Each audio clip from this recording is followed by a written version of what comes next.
Assalamualaikum warahmatullahi wabarakatuh. Alhamdulillahirrahmanirrahim.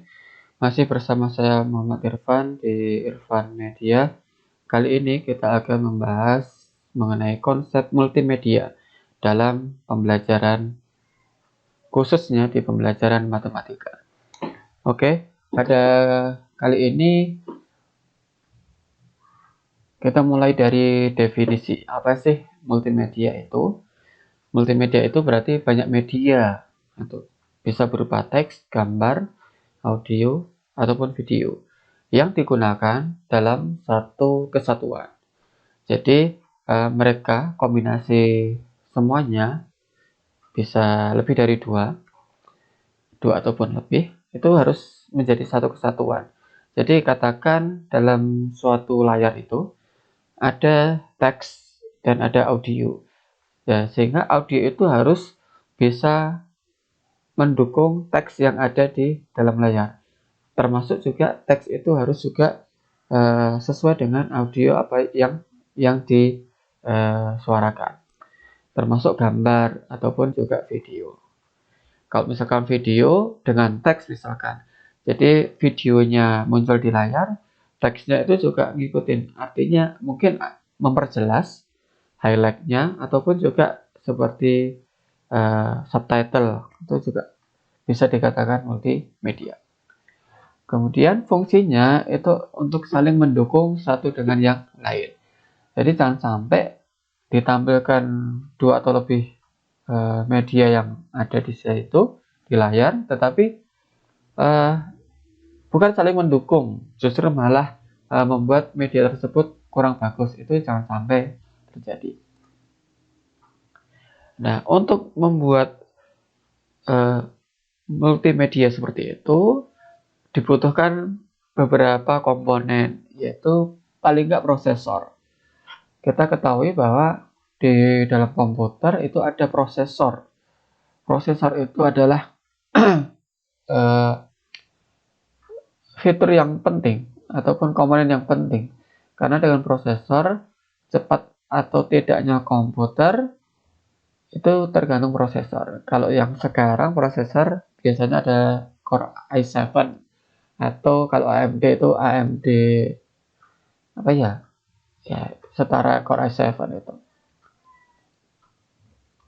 Kemudian sound card itu untuk audio agar komputer bisa mengeluarkan suara dan suaranya terdengar oleh pengguna. Kemudian kalau sound card ada, harus ada speaker. Bagaimana pengguna bisa mendengarkan audio yang ada di komputer kalau tidak ada speakernya. Kemudian ada graphic card, yaitu VGA. VGA ini biasanya Nvidia ataupun Nvidia atau yang AMD itu apa ya? Kok saya lupa. Radeon. Kemudian RAM. RAM itu digunakan untuk internal memori. Internal memori di sini kaitannya dengan software yang akan dibuat bekerja atau yang akan di-running. Kemudian optical drive ataupun USB itu digunakan misalkan yang kita buat, kita akan burning di CD, kemudian kita bisa untuk menjalankannya lewat optical drive itu, lewat DVD ataupun CD-ROM. Kalaupun tidak, cukup disimpan lewat flash disk, nah berarti butuh USB. Kemudian hard disk, komputer tidak akan bekerja kalau bisa bekerja, tetapi bagaimana menyimpannya pekerjaan kita kalau nggak ada hard disk. Kemudian ada software pendukung. Nah, software pendukung ini yang digunakan untuk membuat produk pembelajaran multimedia. Software pendukung itu ada banyak sekali. Ini yang saya tampilkan hanya beberapa. Di sini ada yang gratis, ada yang berbayar. Nah, silahkan kalau berbayar ya siapkan dompet yang agak tebal, karena software yang berkaitan dengan multimedia itu lumayan mahal. Ada Adobe Flash, kemudian ada Camtasia, ada Adobe Audition, ada Filmora, ada OBS, ada GeoGebra ataupun yang lain, silahkan. Jadi ini tentu dari sekian yang saya sampaikan itu fungsinya beda-beda. Misalkan kalau Adobe Flash itu lebih membuat animasi. Dia menggunakan frame per detik. Jadi kecepatannya frame per detik, frame per second. Dia bisa membuat animasi, wujudnya media pembelajaran ataupun juga video itu bisa. Cocok bagi yang suka atau otak kanannya lebih jalan, itu cocok sekali karena kemampuan desain sangat dibutuhkan di sini. Kemudian Camtasia itu video screen capture recorder. Jadi seperti Anda ingin presentasi, Anda membuat PPT misalkan, kemudian Anda recording lewat Camtasia sehingga menjadi video pembelajaran. Jadi ada grafiknya, ada teksnya, ya ini sudah ada audionya juga bisa. Kemudian Adobe Audition ini lebih ke mengolah audio.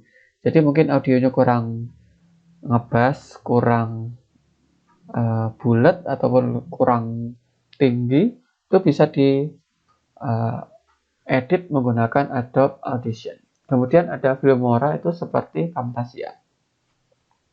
OBS ini software gratis yang powerful, bisa buat live streaming di YouTube juga. Gitu.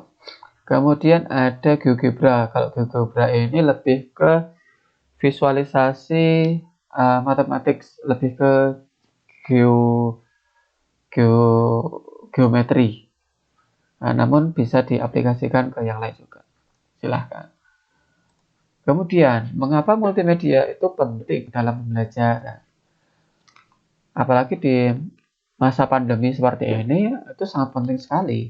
Karena bisa menjadi pemicu agar pengguna ataupun peserta didik itu memperoleh sesuatu yang berbeda dibandingkan jika pembelajaran kita tanpa menggunakan multimedia. Tentu akan lebih menarik ya, akan lebih menarik, dan ini saya kira efektif dalam penyampaian informasi.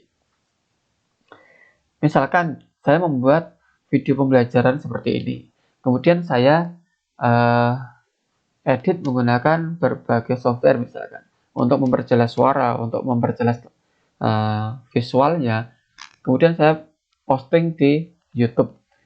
Nah, bukankah itu sangat efisien, efektif ketika tahun depan mengajar tentang multimedia lagi ataupun mengajar tentang materi yang sama, tinggal recall aja, tinggal mungkin ada perbaikan ataupun ada tambahan, itu silakan, tetapi kan kita sudah punya aset video pembelajaran yang bisa digunakan sewaktu-waktu.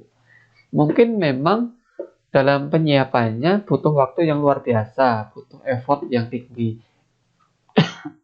Tetapi ini menjadi hal yang sangat enak sekali ke depannya.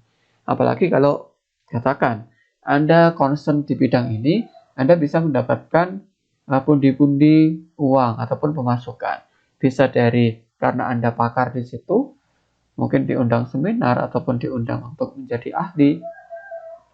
Ataupun kalau Anda menjadi YouTube creator, itu akan menjadi pemasukan lewat Google AdSense dan sebagainya, termasuk TikTok ataupun vlog yang lain.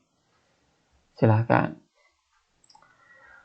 Kemudian, selain itu, menurut Computer Technology Research, ada survei seperti ini. Orang yang mampu mengingat hanya 20% dari yang dilihat. Orang mampu mengingat hanya 30% dari yang didengar.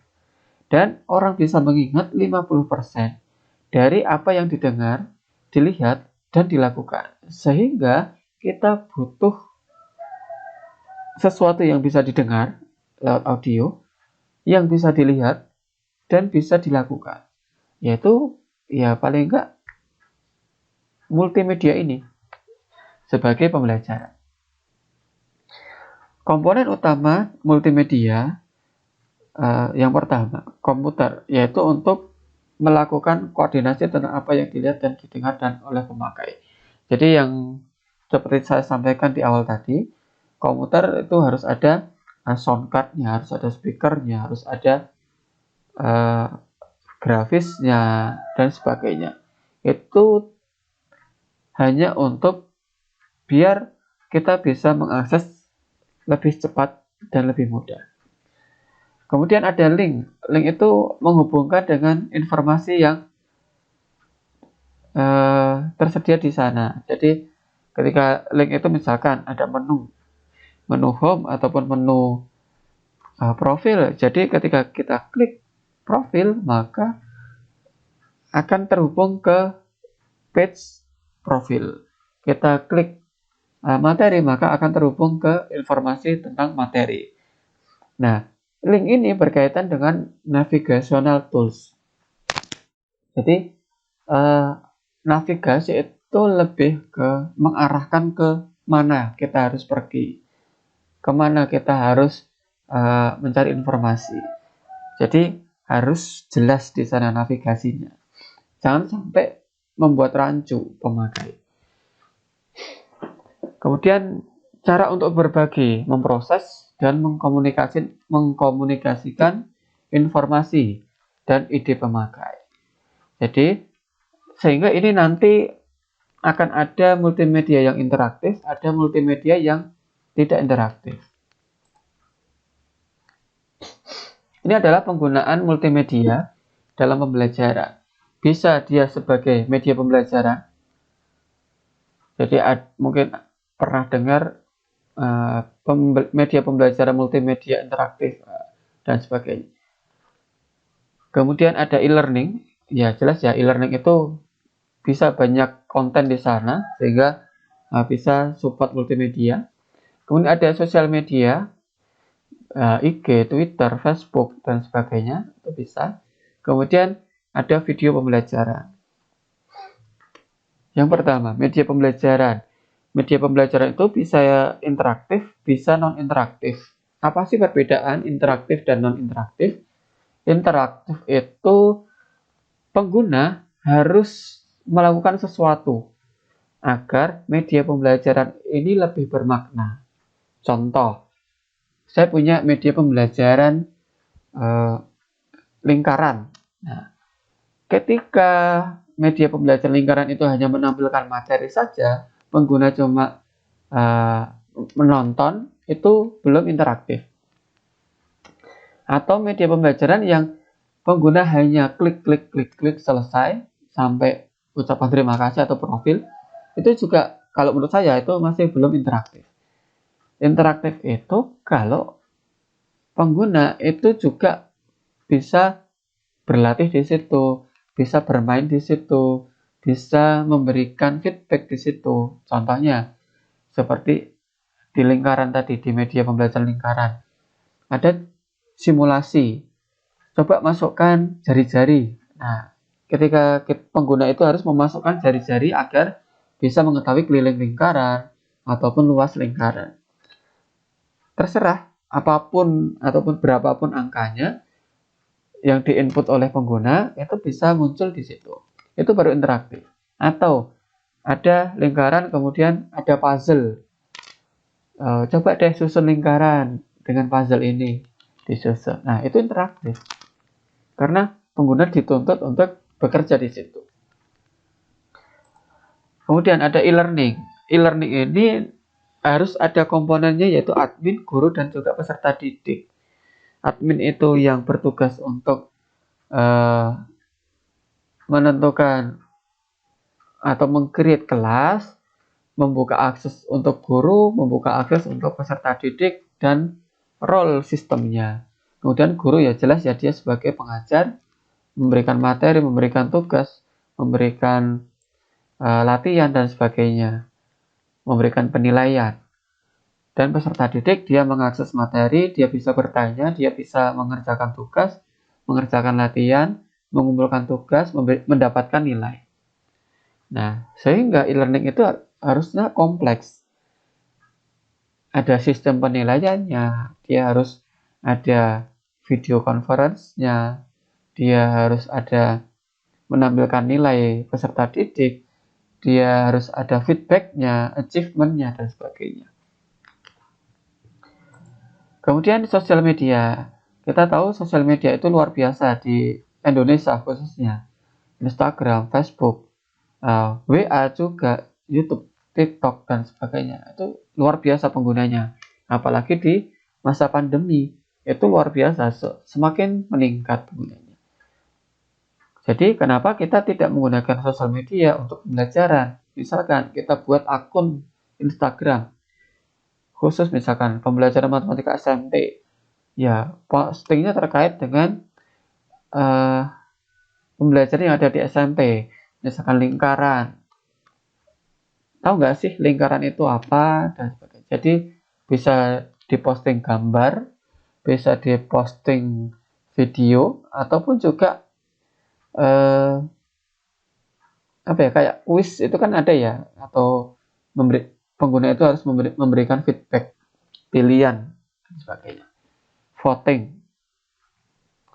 Nah, Facebook ini juga sekarang sudah mulai ke video juga, video konten. Kemudian YouTube itu juga mulai merambah ke short video. Nah, TikTok apalagi, ini luar biasa.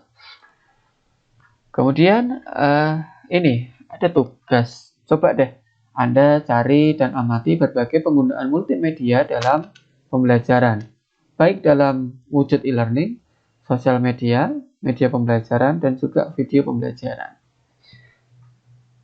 Anda amati, kemudian kira-kira apa sih yang kurang atau apa ya yang sudah bagus di sana. Kemudian dari yang Anda amati, itu komponen yang harus ada di sana itu apa.